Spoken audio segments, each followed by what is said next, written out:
What's up, y'all? It is your girl, Sarah from Sarah Styles, where data empowers true potential, and I teach you the power of your numbers. In today's video, I am joined by Chris from a Daily Refinement. We have been doing a mentorship. He mentors me. We started out in end of April, I think it was, and in today's video, we're going to talk about how I went from $2,000 a month to $10,000 a month in a short span of 6 months. The successes that I had in doing that.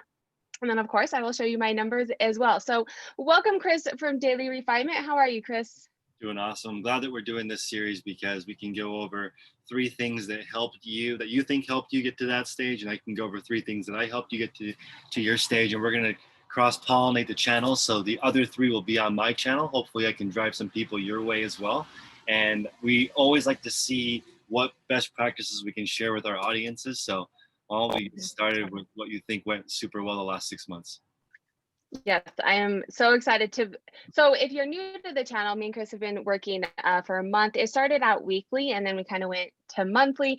I am a mom of 3 kids, so I do have 3 kids at home remote learning. So this had to happen with me working under 20 hours. The last time I checked how often I'm working, it's roughly around 15 hours a week. So before we get into things that helped me, I am going to actually show my numbers. Can I share my screen on here? It's saying you have to. Yeah, let me give you access to share. Let's see. Go ahead. All right, so if you are new to my channel, I do have 3 dashboards for sale. This is the Sarah Style Sales and Trends dashboard where I track all of my data. It's easy because you just manage your own data. When something gets listed, it gets put in here. When something sells, it gets put in here. But then I can really manage my data and know what's going on. And you can see we started at the end of April. So I was down here right around $2,000 a month. I was making mainly on Poshmark. I was trying to figure out eBay. I was on eBay, but I hadn't figured it out yet. And you can see this growth in the past 6 months doing this mentorship with Chris. I am now at $10,000. So let's jump into some tips, help everybody out on what we think the biggest successes were and how we got there, Chris. So I'm gonna ask you, what do you think helped the most? I think your number one thing actually has to do with your dashboard, which is your clarity of the numbers. So if you understand the margins, I mean, we had messed with free shipping, we increased promoted listings rates, and you were always conscious of, am I really making any money? Do I understand how to reinvest? And we talked about, can I really afford someone to help me? This is really important. And it's like, I've been cheating as a coach because, when probably 50 people applied, but I always pick people I think are gonna succeed anyway. So I kind of cheated because people who are numbers based, that part is harder to teach than the actual reselling part. So and you have a discerning, you're very skeptical, which is great. So when you're looking at your numbers, you're like, am I really making any money? That's the best question you can ask. You should always be asking yourself, am I doing the right thing? Because if it doesn't feel like you're pushing it, then you're not really doing it right. You need to understand what's going on. And you are always from day one concerned about, are you actually making any profit? Yeah, agreed. And I definitely, this channel shows this, but I try something out and then I see if it's actually working because I have limited time, right? I've been working under 20 hours a week reselling. If I'm going to be spending time on Poshmark or different platforms, I look at what I'm getting in return. And so that kind of leads into the number 2 thing that I think has made this work the best, and that's eBay. When I started with you, I had been on eBay I think since December, so roughly 6 months, and I was trying the things and kind of not really putting everything into it. And so when we started, I had a hard time. I was skeptical of some of the things that you told me to do, but it definitely helped grow. I went from, in April, I had 14 sales on eBay for the month, and I ended October with 186 sales on eBay. So I'm going to, if you guys are enjoying this content and you haven't watched our past videos, I definitely recommend going back and watching our past videos for all of the things that we did on eBay. But I kind of want to ask you maybe someone starting out on eBay, they're at this 14 sales point. What are some big tips that you would tell them? What do you think the biggest things on eBay that really helped me grow? So I want to clarify. Why do you think Poshmark did not grow? You went from 0 to 8,000 essentially on eBay, and your Poshmark just maintained at 2,000, which is great that it didn't go down. But why did that not grow? Yeah, I think, and I'm actually, so if you're watching this channel, I'm going to put out a survey because I think closet size has to do with it. My closet size, um, Poshmark, you have to share your items, right? And so when I had 300 items, I could share my items, 10 times a day and they would get lots of exposure. Now that I'm at 800 items, they're only getting shared and at the top of that list so many times. So I am going to do a survey and kind of get an idea for everyone's closet size and how the sales correlate to that. That's really the only thing that I can think of because I know how the algorithm works. I do the sharing. I do, all the different things on Poshmark, and it just is always fairly steady for me, which is why I looked at my numbers and I was like, I need to figure out eBay. That's the only way that I'm really going to grow. So I was a little worried about you when we were doing eBay because eBay is not linear. It's a step thing. So sometimes you'll do a whole bunch of work and the sales won't go up till you get to a certain threshold and it goes up. But I have the exact same experience with Poshmark. It plateaus, but then you don't get more shares in per item because there is a share limit. So you can't go crazy and share. Right.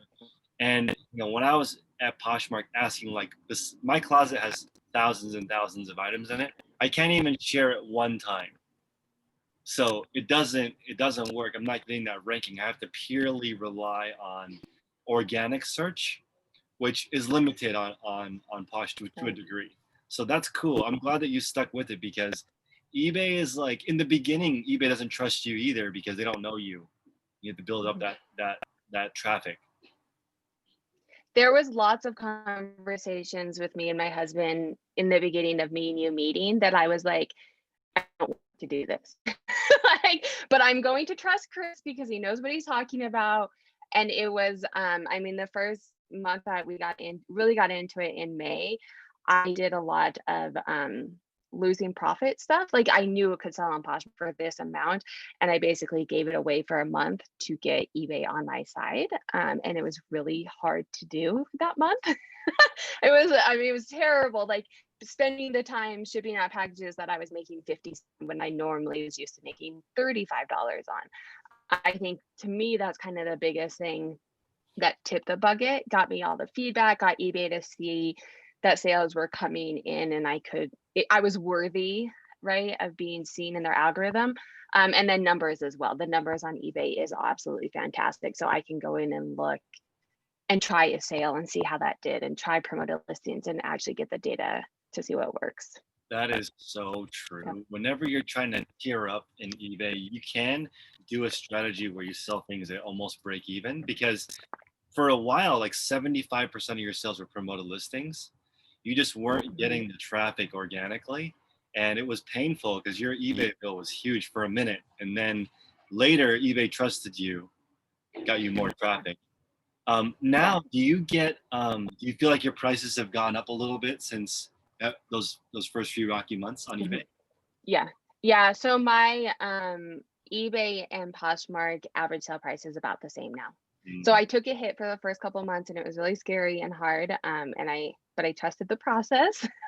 And now I'm making more because I'm selling more on eBay, but as far as how much things are selling for, it's neck and neck, maybe slightly less because you have to take into account like the shipping and stuff. But it's about neck and neck. And I don't mind selling a little bit less if I'm going to be selling significantly more. Is it the same number of items are going in because you're working with a fixed amount of time? Was it like around 100 items going in over the last few months, a week? Yeah. So I love looking at this because you have a big thing about the, can you see the screenshot? Yeah. So this is October. Down here, you see listed versus sold, kind of your equilibrium. Listed items 272, sold 280. So I'm like right at what I'm listing. And it's kind of interesting that you say that. And I'll touch on this when we talk about what's next for me on your channel. So stay tuned and head over to Chris's channel next about how I'm using this moving forward. That's epic.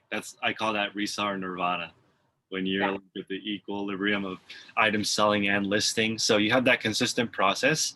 I'm also super proud of you because you leveraged help, and there's nothing wrong with that. Everyone's super busy. You have a VA who's also in the United States. So some people think you have to go overseas. That's not true. You found somebody in the States. Yes, and and so that's definitely, I think, the biggest thing that has helped level up. I was using a lister, using the VA here and there. When we started working together, it was like, okay, you have to hammer it out. eBay likes consistency. The only way that I can do listings every single day. And it kind of gives me peer pressure too. Like, I have to get her listing, and so I have to get this many photos done this week. It's like the first thing that I do in reselling. And something that you also helped with too is streamlining those processes. So getting some of that off of my plate, but then also shipping. I used to hate shipping, absolutely hated shipping. Shipping on Poshmark is brutal because you have to do it one by one, right? And at some point you had mentioned bulk shipping on eBay, which is like life changing, to be able to not have to go in one by one. And it doesn't seem like a big thing, but it used to take me roughly 5 to 6 minutes an item to ship, and now I'm down to under 3 minutes an item. So I'm shipping roughly 10 items a day. I can do that in a half hour when my kids are eating lunch and be done. So how many labels are you printing at once? On eBay, it depends. The weekends, I mean, are you always going to be more? I think that this weekend I printed like, I don't know, maybe 20-ish, 25. All in one shot? Uh-huh. Yeah, it's amazing. If you guys are on eBay and you don't use bulk listing or bulk shipping, yes, bulk shipping or bulk anything, right? That's the other thing with eBay is you can bulk edit, you can do sales, I've learned all of those things that I can run a sale in 10 seconds. I can send an offer to everyone for the day in 10 seconds. Where Poshmark, one by one. Yeah. So on the multi-shipping, do you line them all up in order and then print? What's your process for printing? Yeah, that's a good question. So I have, when I take photos, and this helps with the lister too, when I take photos, I take a picture of the weight and the SKU and it goes in. So everything has its own SKU. The SKU is in the listing. It's all organized in my inventory room. So I go down, I write it down what sold, the SKU number, how much it sold for, so that I can update my dashboard. So that 3 minutes includes updating my data in my dashboard as well. And so I write everything down. I go and pull everything out, and then I weigh the item just to double check and make sure, it's right. I weigh it, and then I put it on top of, this is the box it goes in, or this is the poly mailer that it goes in, so I don't get confused during the process, because oftentimes my kids are down there helping me as well. So I really have to make sure to be diligent so I don't put things in the wrong places. So after I do the shipping, or I make sure everything weighs right, then I print everything out. I put a business card in every mailer. I make little Rolo on my Rolo printer, little stickers that have a QR code so people can scan it and go directly to my website when they get the package, follow me wherever they want to follow me. So I put a sticker on in a business card, put it in a poly mailer, and then slap on the thing. And then when that's all done, I update my spreadsheet, and that's under 3 minutes per item. I love it. That's so epic. So one thing I do, I try to do all of them at once. So sometimes but it can only go up to 50. So when you do it, I always select all and make everything first class mail.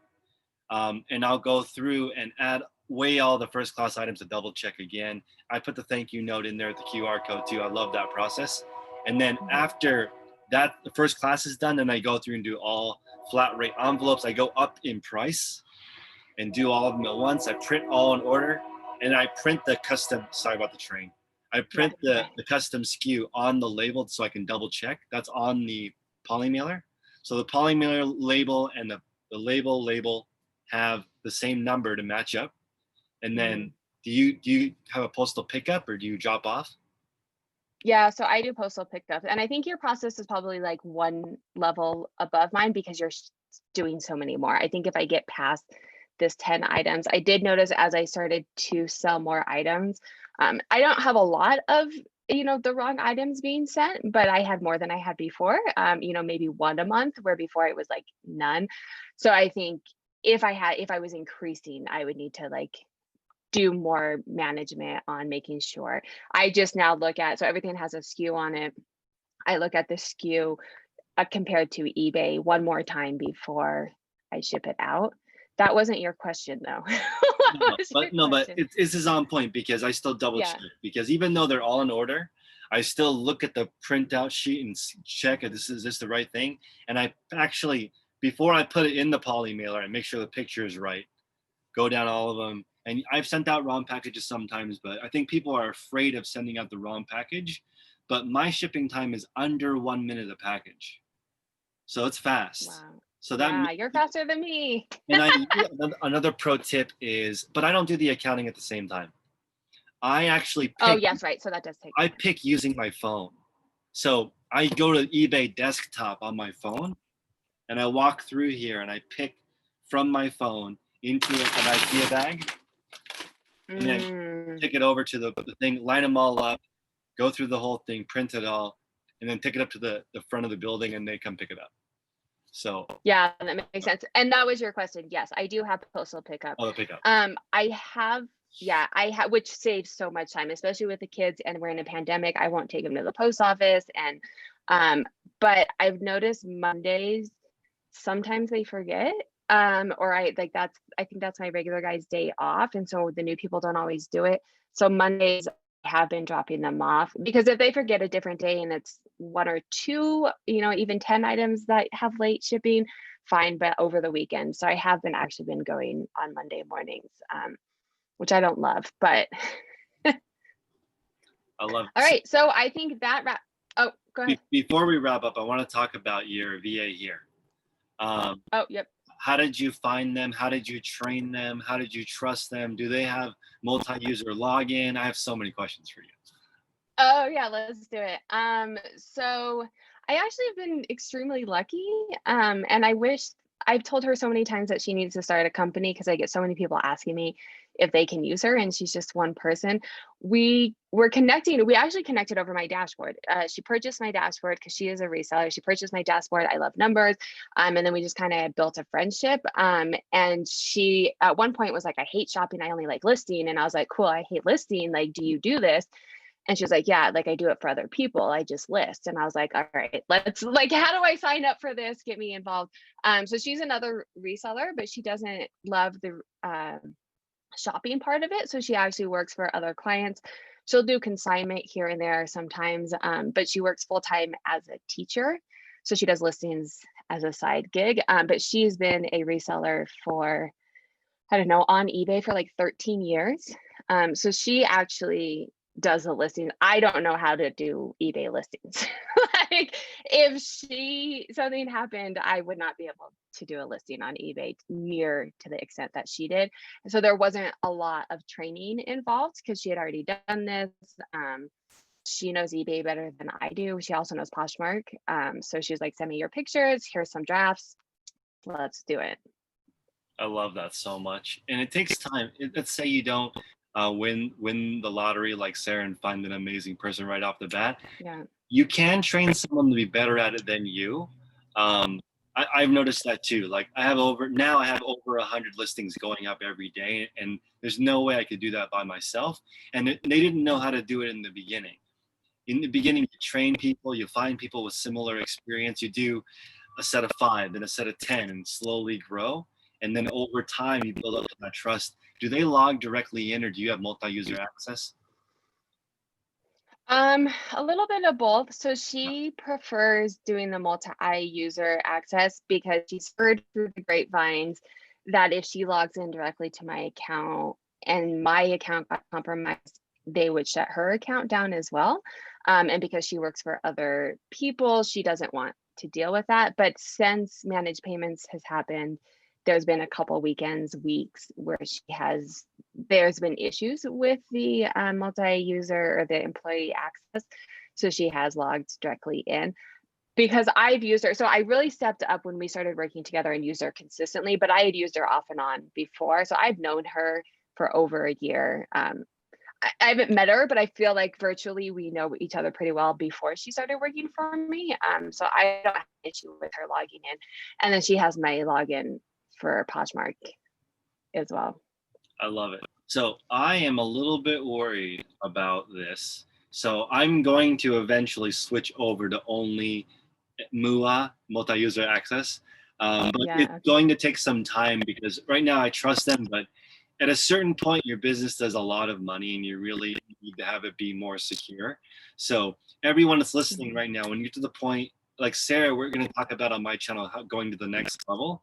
And one of those things has to be a large emphasis on security because, you know, we're talking about a huge amount of income that you're making and you don't want to jeopardize that with any kind of security breach. So this is, now we're in a little bit of protection mode. Before we were growing, now we want to take care of this golden goose. And account health is key. And again, she might work with a compromised account and it might not be you, and you don't want to entangle that. Oh yeah, so I hadn't thought about it from her perspective. If something happened to someone else and it just, eBay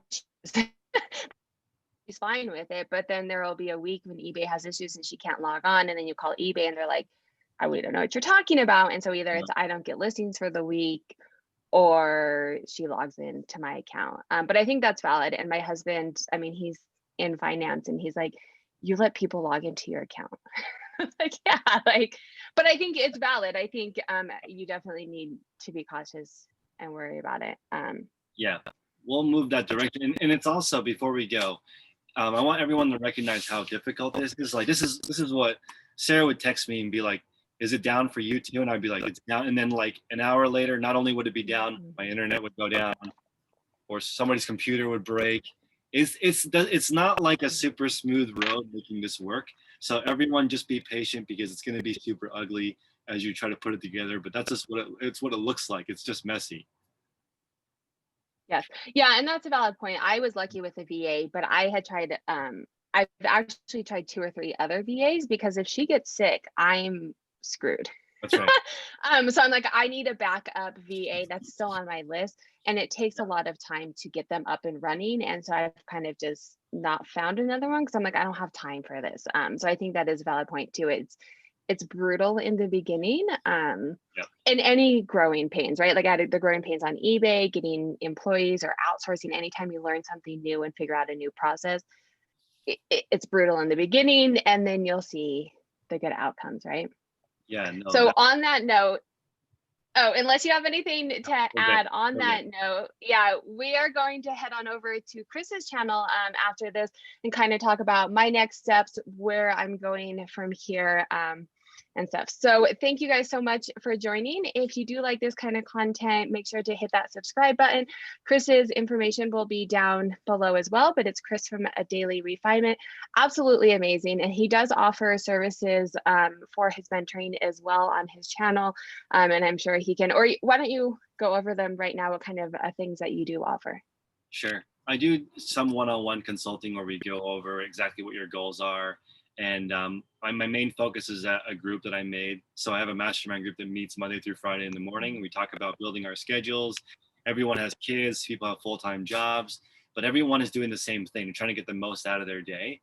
So everyone is busy and you're trying to make as much money as possible, but also you need to learn that you can't do it by yourself. If you actually want a life, you have to put all these pieces together and make it work. And I think that that's really what it is about, instead of offering a course, because the basics of reselling you can learn kind of in a weekend, but actually fitting in 20 hours of productive work into your schedule takes a lot of dancing and moving around, and you need spousal support to, like, you got to be on the same page with your family or it does not work.